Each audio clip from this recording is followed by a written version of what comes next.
चलिए अब बात आपकी सेहत की करेंगे और योग में आपको दिखाते हैं कि शलभ आसन कैसे किया जाता है। तो सबसे पहला आसन जो हम शल्भ आसन करेंगे। अब शल्भ आसन भी हम इजी वे से सीखेंगे बिकॉज जिनकी कमर में दर्द है वो पैर को पूरा ऊपर तक लिफ्ट नहीं कर सकते हैं, तो उनके लिए भी क्या है, आप अपने दाएं पैर को उठाएंगे, ज़्यादा ऊपर नहीं उठाना है, बस इतना ही ऊपर उठाना है। श्वास भरते हुए ऊपर, श्वास छोड़ते हुए ज़मीन पे। अब इस प्रक्रिया को भी आपने कम से कम 10 बार करना है।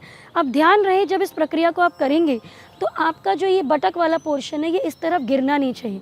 जैसे कि मैं अगर आपको गलत करके दिखाऊं तो ये इस तरीके से ये टर्न नहीं होना चाहिए। आपके जो दोनों पेल्विक रीजन, दोनों बटक्स हैं वो एक लाइन में, ऊपर और नीचे।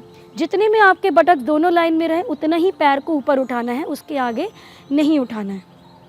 तो 10 बार एक पैर से करने के बाद अब हम दूसरे पैर से अभ्यास शुरू करेंगे। श्वास भरते हुए ऊपर, श्वास छोड़ते हुए नीचे। ये अभ्यास बहुत ही लाभकारी है। आपकी जो ये बटक की जो मसल्स होती है, जिनको शाइटिका का दर्द रहता है, उनके लिए बहुत लाभकारी है। तो इसको 10 बार ऊपर, 10 बार नीचे। अब अगर आप इसमें कंफर्टेबल हो जाएं तो अब हम दोनों पैरों के साथ करेंगे। सो दोनों पैरों को इकट्ठे करेंगे, श्वास भरते हुए ऊपर, श्वास छोड़ते हुए नीचे। अब इसमें मैक्सिमम लोग जो गलती करते हैं, जब वो पैर उठाते हैं तो अपने घुटनों को ऐसे बेंड कर देते हैं। तो अगर आप घुटनों को बेंड करोगे तो आपकी जो मांसपेशियों पर खिंचाव आना चाहिए वो नहीं आता है।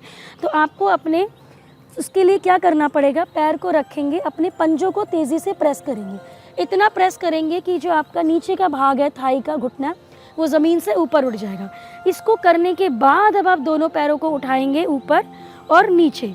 तो इससे आपका जो घुटना है वो बेंड नहीं होगा और जिस मांसपेशी पे स्ट्रेच आना चाहिए वो अच्छे से आएगा। इसको भी आपने 10 बार करना है। अगला अभ्यास है पेट का अभ्यास। तो उसके लिए हम पहले कमर के बल लेट जाएंगे। हम करने वाले हैं नौका आसन, सुपाइन नौका आसन। अब जिनकी कमर में दर्द है वो अपने पैरों को ज़्यादा ऊपर नहीं उठा सकते हैं और ना ही उठाना है। तो आपको अपने पैरों को ज़मीन से सिर्फ 20 डिग्री लिफ्ट करना है। तो सबसे पहले अपने दाएं पैर को 20 डिग्री लिफ्ट करेंगे। अब यहीं पे ही आपको श्वास भरते हुए पैर को ऊपर उठाना है, श्वास छोड़ते हुए पैर को ज़मीन पे टच करना है।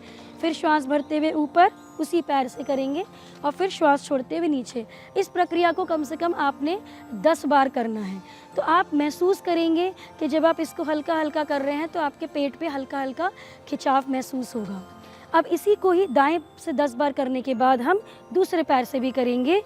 श्वास भरते हुए ऊपर, श्वास छोड़ते हुए नीचे। ध्यान रहे जिनको कमर का दर्द है वो पैर को इससे ज़्यादा ऊपर नहीं लेके जाएं, क्योंकि अगर वो इससे ऊपर लेके जाएंगे तो उनके कमर पे प्रेशर पड़ेगा। तो कमर पे किसी तरीके का प्रेशर आपको नहीं लेना है।